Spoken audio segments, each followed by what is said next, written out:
Yo, what is up guys? It's Pedro here, and in today's video I will be talking about why I think Kyle Hamilton falling to 11 would be the dream scenario for the Washington Commanders in the first round. We're going to break down Kyle Hamilton and what he could do for this defense and what position would he play for the Washington Commanders. So if you guys are new, make sure to subscribe for Washington and NFL content on the road to 7,500 subscribers. So please help me get there. Also hit that like button and turn on those notifications so you never miss a video. And also go ahead and follow my Twitter, trying to get to 1,000 followers on there.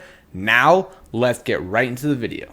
Coming into this draft process, a lot of people had Kyle Hamilton as the best player in this draft, and if not the best player, one of the top 3 players. And over the last few weeks, it seems like, he's fallen down the board, especially during the mock drafts, and some people think he's even going to fall out of the top 10 and fall to Washington at 11. So that is very, very interesting. Part of it is, finding new things about the player and the film, but a lot of it too is, there's likely going to be 3 or 4 defensive ends drafted in the top 10, some tackles as well, because these teams not only value those positions more, but like the Giants, their biggest position in need is tackle and edge, and same thing with some of these other teams in the top 10. So let's talk about Kyle Hamilton, the player, first, and then we'll get into his fit in Washington and what position he would play. So he's about 6'4", 220 pounds, a safety, but can play a lot of different positions.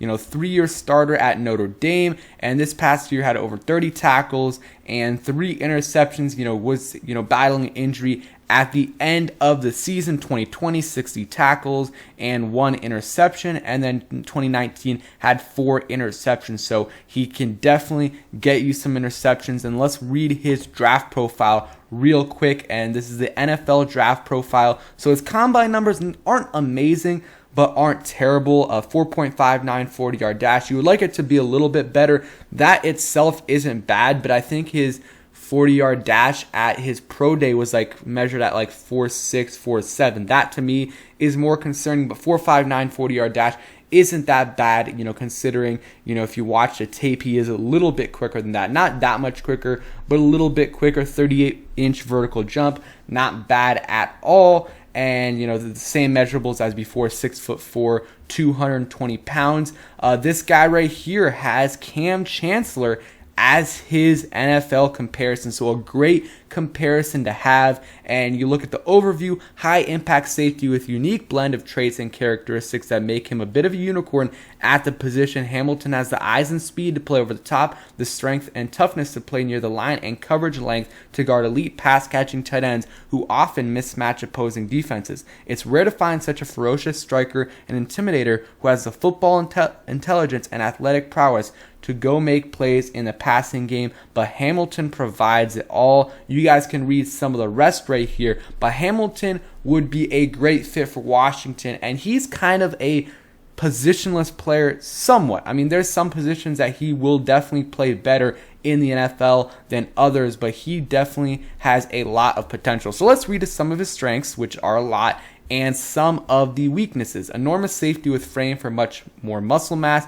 versatility to play safety in any scheme or alignment, urgent, competitive, physical, and football smart, true intimidator over the middle, potential to press and cover premium pass catching tight end. So that is something he could definitely do in Washington. Long strider with eyes and speed to range over the top. He has great length as well, and he's a great tackler in space. So those are some of his strengths. I didn't read all of them because it is a lot, but you guys, while I'm talking right here, can read some of it or pause the video. Some of his weaknesses: height is a natural barrier for change of direction. You can definitely see that on tape. Room for improvement with pattern recognition, anticipation, lacks short area burst and quickness to cover smaller slot targets. That is something that definitely, when you watch the tape, you watch some of these breakdowns, he's not really going to be able to cover these small slot receivers, or even most receivers in general. It's going to be hard for him to cover them one-on-one, especially in the slot in man coverage. The bigger receivers, he might be able to cover. The slower receivers, he'll probably be able to cover, and the tight ends, definitely he will be able to lock them down. But these small, shifty receivers, definitely not a great spot to put him up against. Erratic balance and route feel from tail coverage. or trail coverage, elevated pad level as face-up tackler, open field mistakes led to a couple long runs in 2021. And then the bottom, I always love to read these. Really great kid, needs to love the weight room a little bit more, but he's going to keep getting bigger. I wouldn't play him at linebacker because I think that actually limits his impact. He's a better pure talent than Isaiah Simmons was coming out. So that was a scouting director for an NFC team. So who knows, that could be Washington Commanders. So I really like the player Kyle Hamilton because he can play all over the place. You can have him at free safety, might not be his best strength, but you can definitely have him there. You can have him as a strong safety for sure. He can definitely play strong safety in the NFL at an elite level. Okay, so now on to the possibility that the Washington Commanders could draft him at 11 if he does even fall that far. So I'm not too sure if he falls to 11. I think one team will take a chance on him. Maybe the Giants, who, they'll take a tackle, maybe an edge rusher, and maybe with that last pick, I think at 7, they could take Kyle Hamilton. Same thing with the, New York Jets. Maybe they take whoever at 4, and then, who they want at 7 isn't there, and they take Kyle Hamilton. Because if they take Sauce Gardner at 4, then obviously they're not going to take Kyle Hamilton at, their next pick. But if they take someone like an edge rusher in, with their first pick, maybe Kyle Hamilton makes sense later on. But there's definitely an increasing possibility that Kyle Hamilton is there at 11. And in my opinion, if he's there at 11, the Washington Commanders should run and turn in that card because I think he would be a home run pick. I'm kind of team offense in this draft, but I think Sauce Gardner and Kyle Hamilton, if those guys are there, you take them. After that, that's when I go, Garrett Wilson, who I love, Drake London, Chris Olave, guys like that I would go for if those top 2 guys are there. Like, I probably rather draft Garrett Wilson than Derek Stingley Jr. because I have no problem with drafting a cornerback this year, even though it's not the biggest need, but I think there's a lot of red flags when it comes to Derek Stingley. Would I hate it if we drafted him at 11? Absolutely not. But I probably rather have Garrett Wilson at 11, maybe even Jameson Williams. Not sure about him yet. It really depends on when he's back from his ACL, because if he's back by the start of the season, then I think he's the best or second best receiver in this class, and I think you definitely have to consider taking him. And there's always that trade back possibility too, where you can trade back a few spots and still get that receiver you really like. But I think Kyle Hamilton would be a home run pick at 11. Let me read something here. So John Keim said the Buffalo nickel is more of a priority for the team than middle linebacker, because middle linebacker they view as a part-time player on their defense. So, I kind of agree with that, and this is not what Keim is thinking. This is what he said the team is thinking. And they played the Buffalo. Let me put up the stat right here. So last year, and again, this is according to John Keim, they only had 65 total snaps with 3 linebackers on the field last year. So that is very low. And, that's definitely lower than most teams. And that's partly because they do use a Buffalo nickel, but also partly because we just didn't have great linebackers. There was times where David Mayo was our best linebacker.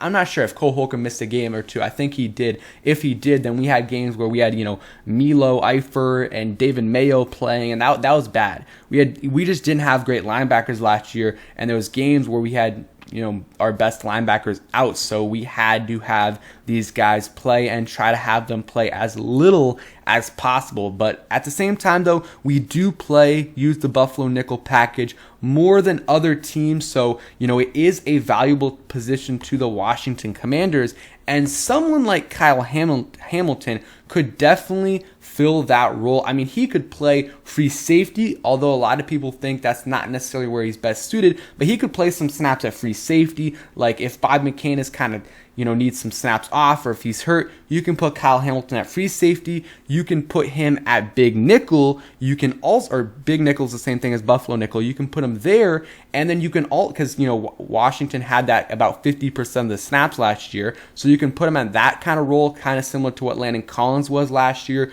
You could also have him at strong safety sometimes, and Cameron Curl at Buffalo nickel for a few plays as well. I mean, there's a lot of things you can do with Kyle Hamilton. He's a very, very versatile player. You could also have him as strong safety and Cam Curl as free safety, or you could have him at free safety and Cam Curl at strong safety. There's so many things you can do with this player. There's so many holes that he would fill on this defense. He could help us out with free safety, could help us out at the Buffalo nickel position, can just play a ton of different positions, and I really think he is an amazing talent, and the Washington Commanders, if he's there, should not pass him up. And this is from PFF Nick Ackridge, who does cover the Washington Commanders. He says, continuing off of this, Kyle Hamilton would fill a lot of holes on this defense. He can play in the box, he can play deep middle, he can play in a 2-high system, and he can cover the slot. Players like him allow your defense to be extremely versatile, and he can cover these tight ends. Like, same thing as Cameron Curl.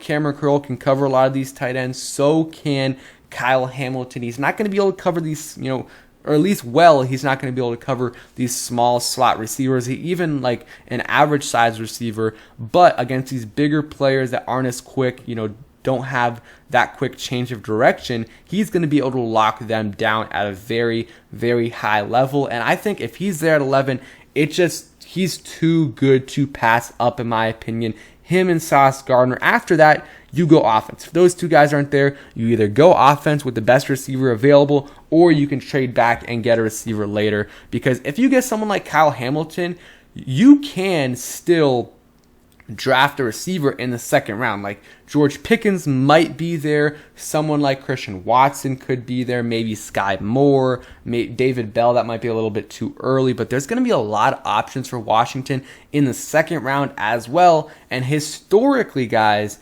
the second to third round has been the sweet spot, especially the last 5 years, for receivers in their draft. I mean, you look at all the receivers being eligible for extensions in the last few, or this year. You look at DK Metcalf, AJ Brown, Deebo Samuel, Terry McLaurin, Deontay Johnson. All those guys were not drafted in the first round. Stephon Diggs, also not drafted in the first round. Tyreek Hill, also not drafted in the first round. Devontae Adams, also not drafted in the first round. All those guys got extensions this offseason. So, I don't have a problem with them drafting a receiver in the first round, especially if they trade back from 11 and still get a receiver. But I also do not have a issue with them drafting someone like Kyle Hamilton or Sauce Gardner at 11, then drafting a receiver in the second, because Kyle Hamilton can do it all for this defense, and I would not be upset if they drafted Kyle Hamilton, and then you can put Cole Holcomb in the middle,